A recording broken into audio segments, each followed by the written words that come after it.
when she was hurt. I mean, Sophie has not lost any buzz whatsoever, and I commend her for that. She's taking advantage, and she definitely know how to keep them headlines rolling.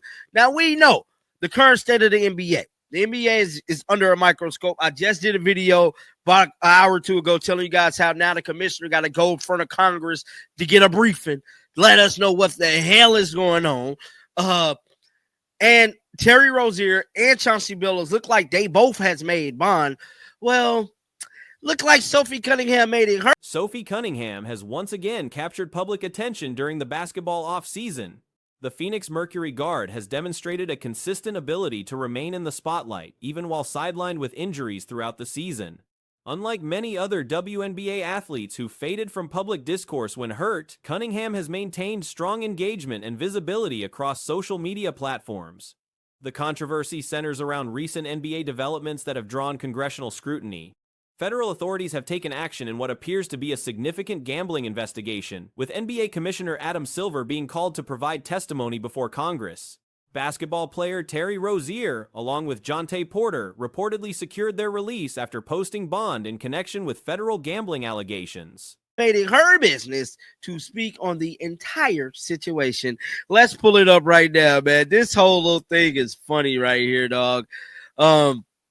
Like I say, Sophie is definitely going to figure out a way to stay relevant, and I commend her for that. That's what you got to do.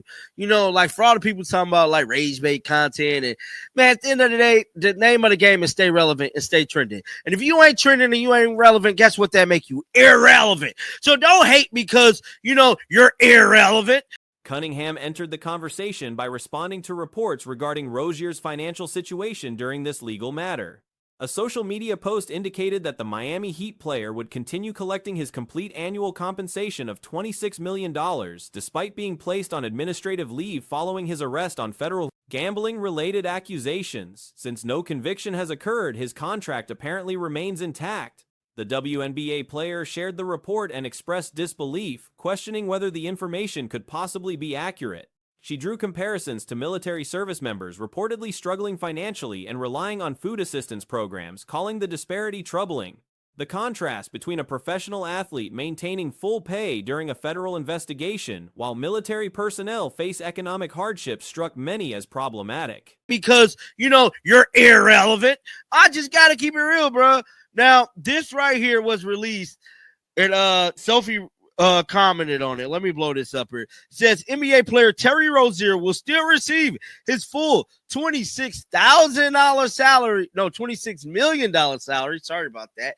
$26 million salary while on leave from the NBA after being arrested on federal gambling charges. Now, he's probably still going to see this because various perspectives emerged in the online discussion. Some pointed out the fundamental legal principle of presumption of innocence, noting that individuals retain their rights until proven guilty in court. Contract law and collective bargaining agreements likely protect Rozier's compensation until any official determination of wrongdoing occurs. The league must complete its own review process to establish whether rules violations took place before implementing disciplinary measures such as suspension or termination, which would halt salary payments. Previous league investigations reportedly found no evidence of misconduct by Rozier. However, skepticism exists regarding these conclusions, particularly given that federal prosecutors maintain an extremely high success rate of approximately 96% in criminal cases. Now, he's probably still going to see this because he's not been convicted of anything, and that's the only thing I could think of. Now, Sophie Cunningham retweeted this and stated, "No way, please tell me this is fake." I definitely believe that's real. Terry Rozier getting paid while our troops are waiting at food pantries. This is criminal. I have to agree with that. Now, you know, when Andy say that really got you. Damn, you know, that's fucked up. It goes on to say, welcome back to Twitter, Sophie. This conviction percentage suggests authorities typically pursue only cases with overwhelming evidence. The stark contrast between league findings and federal charges has raised questions about the thoroughness of internal investigations. The situation has reignited discussions about compensation disparities between men's and women's professional basketball. Several commentators suggested that if male players can maintain multi-million-dollar salaries during federal investigations, Female players deserve substantial raises. Others sarcastically noted that WNBA athletes might need to engage in similar conduct to achieve comparable pay, highlighting ongoing frustration with wage gaps. Additional debate focused on precedent and fairness. Twitter, Sophie, your commentary is one of the best things on this app. He is innocent until proven guilty. That's the same thing I said, too. I think he got his right to due process just like everybody else. I don't think they could just take his salary away, but that is messed up. The troops ain't getting paid.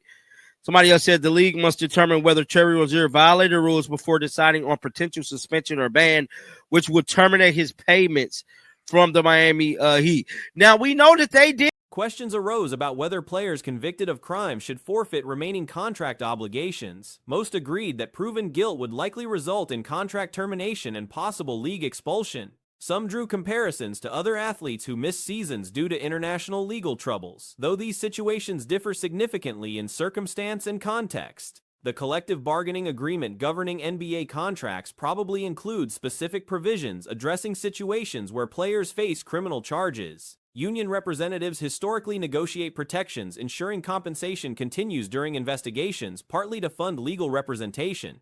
Without adequate resources for defense attorneys, defendants might face pressure to cooperate with prosecutors, potentially creating conflicts of interest for the league. From the Miami Heat. Now, we know that they did their investigation, and they stated Terry Rozier was not in any wrongdoing. So if that is the case, I believe the Terry Rozier situation allegedly is why Congress is briefing Adam Silver, because Adam Silver and the NBA supposedly did an investigation on Terry Rozier, faking injuries, throwing games, and stuff like that, and they said that they didn't find nothing. Well, I'm here to tell you, the federal government, FBI, got a 96%. This incident has also sparked broader conversations about deterrence for future misconduct. If athletes can maintain full salaries during federal proceedings, some worry this might insufficiently discourage illegal activity. Others counter that presumption of innocence and due process must remain paramount, regardless of public opinion or the seriousness of allegations. Beyond the legal and financial dimensions, the controversy highlights how off-court issues can overshadow athletic performance. Cunningham's commentary generated substantial engagement, demonstrating that athlete activism and social media presence have become integral to maintaining relevance in professional sports. Players who effectively navigate public discourse can extend their influence beyond game statistics and championship rings. To tell you, the federal government, FBI, got a 96% conviction rate.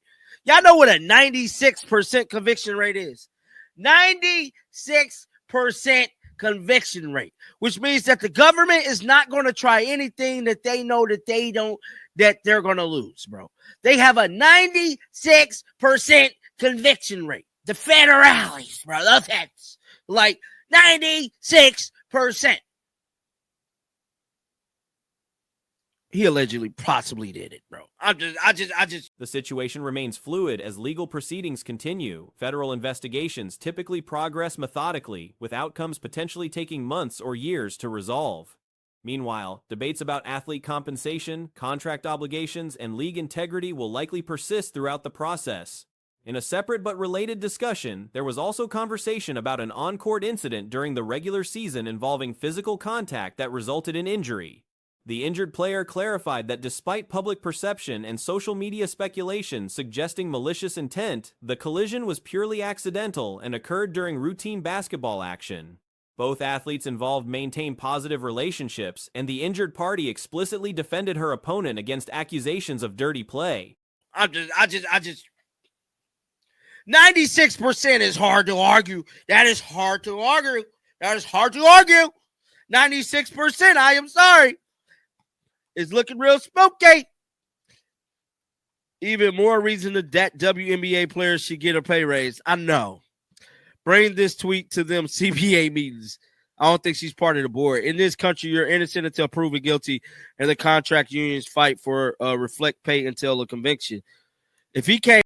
The incident occurred near the basket during a fast-paced sequence, and what appeared to some observers as suspicious actually represented normal competitive contact. Despite requiring surgical intervention, the injured athlete expressed gratitude that the damage wasn't more severe and emphasized that certain players might intentionally cause harm, but the individual involved in this particular incident definitely wasn't among them. Family members and fans who reacted protectively were reassured that no animosity existed between the competitors. The injury represents just another example of the physical toll professional basketball takes on athletes, with this particular team experiencing an unusually high number of injuries throughout the campaign. Surgery was scheduled shortly after the incident, with rehabilitation expected to follow standard protocols for this type of injury. Though this news broke several days ago, recent social media activity has brought renewed attention to an interesting cultural moment. Like, popular culture is popular culture, whether or not you agree with it being popular culture or not. Like, you can hate Taylor Swift's guts, but Taylor Swift is probably more relevant than anyone in popular culture. But at the end of the day, this is huge. This is an absolutely huge thing. Like, you can see right here, she's then gone as well onto TMZ Sports and said this. I knew that it would be a little trendy. That's part of why I wanted to do. Miss Indiana's decision to wear a Caitlin Clark-inspired costume has sparked conversations about the basketball star's genuine influence on mainstream American culture. This moment represents authentic popularity in action. When pageant contestants choose to reference athletes in their appearances, it demonstrates real cultural impact. The outfit choice has generated significant discussion about which athletes truly resonate with broader audiences. Some debates have centered around comparing different players' cultural reach. Arguments sometimes surface suggesting certain athletes hold more mainstream appeal than others. Yes. I knew that it would be a little trendy. That's part of why I wanted to do it, right? Caitlin has done so much for women's sports in the last year, and it's really just put... Look, it's been more in the last year. I can't lie. Regardless of the viewership number she's brought since 2021, it was that Louisville game where she cooked Hailey Van Lith. And like, the whole thing with Caitlin Clark was, everyone talks about, it was the big thing was the Angel Reese game. But I'm like, first of all, Angel Reese stunk up that game. However, popularity operates across multiple spheres. What matters to mass audiences defines popular culture, regardless of personal preferences. Someone might despise a particular musician's work, yet that artist could still dominate cultural conversations more than virtually anyone else. This demonstrates how cultural relevance functions independently of individual opinions. The Miss Indiana moment carries substantial weight. Her appearance on TMZ Sports provided additional context. Angel Reese stunk up that game. Second of all, albeit Angel Reese was exceptional in the entire run till that game. But second of all, the reason why everyone was watching that game in the first place was because not that many people, a lot of people watched the Louisville game, but not that many people watched the Louisville game. And then loads of people were interested. Even John Cena was tweeting about her after that. And people were like, oh, is she that good? And then she went and had 41 on South Carolina. People were like, oh shit, she's that good. Like, that's the thing, is that there was all... She acknowledged anticipating some buzz around the costume selection. Clark's contributions to women's athletics over recent times played into the decision. The visibility she's generated for female sports has been remarkable. Though some attribute the surge to a single championship game, the reality traces back further. A particular Louisville matchup where Clark dominated against Hailey Van Lith marked an earlier turning point. While many reference the Angel Reese game as the breakthrough moment, that's not entirely accurate. And had 41 on South Carolina. People were like, oh shit, she's that good. Like, that's the thing, is that there was all these games that people kept watching. See, is Caitlin Clark that good? And she's showed up nearly every time a lot of people are watching. Women's sports at the forefront of what people are talking about on social media. So I knew it would get a positive reaction. I did not think it would get an overwhelmingly positive reaction, but I'm super excited, to say the least. And I actually saw the Indiana Fever left a comment. I don't know if you saw it, but they left a comment on your IG post. Did they reach out to you personally at all about the outfit? No. So Reese struggled during that particular contest, despite performing exceptionally throughout the tournament leading up to it. The real story involves why audiences tuned into that championship game initially. The Louisville performance caught attention, though viewership remained limited compared to what followed. Public interest exploded afterward. High-profile figures, including John Cena, began posting about her abilities. Questions arose about whether her skills justified the hype. So Lexi did on the team, and I've met her before. Okay, shout out Lex. Oh, I'm telling you guys, Lexi is coming back. Lexi's coming back. I don't care what anyone says. There is a near 0% chance Lexi doesn't come back. There is a near, if she's considering not coming back, we would know by now. There is a near 0% chance that Lexi Hill does not come back for the Fever. And she just said they loved it and was asking how to vote for it to be their favorite. Her subsequent 41-point performance against South Carolina answered those doubts decisively. Each major game became a test, with audiences tuning in repeatedly to verify whether she could maintain that level. She consistently delivered when attention peaked. The Miss Indiana contestant recognized this would generate positive responses. The overwhelmingly enthusiastic reaction exceeded expectations. The Indiana Fever organization noticed, leaving comments on social media posts about the costume. For the Fever. And she just said they loved it and was asking how to vote for it to be their favorite costume. Good. And did Caitlin, I'm pretty sure, I mean, it's gone so viral. Hopefully she saw it, but did she reach out to you yet? Not yet, not that I know of. But I will say we would love to have her here at the finals. They're on Friday. Also, it's not up to me, but it would be cool if she could judge in the future as well. I don't see that being something Caitlin Clark does, but that would be a bit of fun. That actually is a cool idea. Team member Lexi Hull reached out personally, having met the contestant previously. There's widespread speculation about Hull's future with the franchise, with many believing her return is virtually guaranteed despite any uncertainty.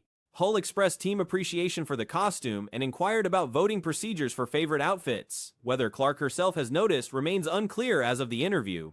The contestant extended an invitation for Clark to attend the finals competition. The suggestion was raised that Clark could potentially serve as a judge for future events, though whether she'd participate in such activities remains questionable. That would be a bit of fun. That actually is a cool idea. I didn't even think about it because, I don't know if you've been watching, but like WNBA entrance now is like a fashion. I mean, they're not wrong. WNBA entrance things, just like the NBA, is almost a fashion thing. Unless you're like Marina Mabry, and most of the time you just show up in a tracksuit. I'm just trying to think, is there any Fever players that just show up wearing Fever gear? To be fair, like, is it Mikal Bridges in the NBA? Mikal Bridges. The comparison to fashion trends in professional basketball makes sense. WNBA arrivals have evolved into style statements, mirroring NBA culture. Most players embrace fashion-forward appearances, though some opt for simpler athletic gear. Certain NBA players famously wear only team apparel, viewing it as practical and cost-free. Similar patterns exist across leagues. Mikal Bridges, he just wears his whatever team gear. It's not Mikal Bridges. There's someone that I just can't think off the top of my head that literally only wears team gear and is like, it's free, I'm not paying for clothes. But yes, we'd love for Caitlin Clark to come to Serbia. Caitlin Clark do something weird, come to Belgrade, Serbia. Like, I can only imagine, just come to Ireland, like. Come to Ireland and play a game. Join, you know what, go overseas and sign a one-game contract in Ireland or something. Just sign some random team in the Ireland second tier and play one game. Hypothetical scenarios emerged about Clark traveling internationally. Playful suggestions included appearances in various countries or even signing brief contracts with overseas teams for single exhibition games. Humorous references surfaced to past situations, like when Olympic roster decisions prompted jokes about Clark potentially representing other nations. The reality of such scenarios remains far-fetched, particularly regarding countries with minimal basketball infrastructure. The broader significance lies in how mainstream this recognition has become.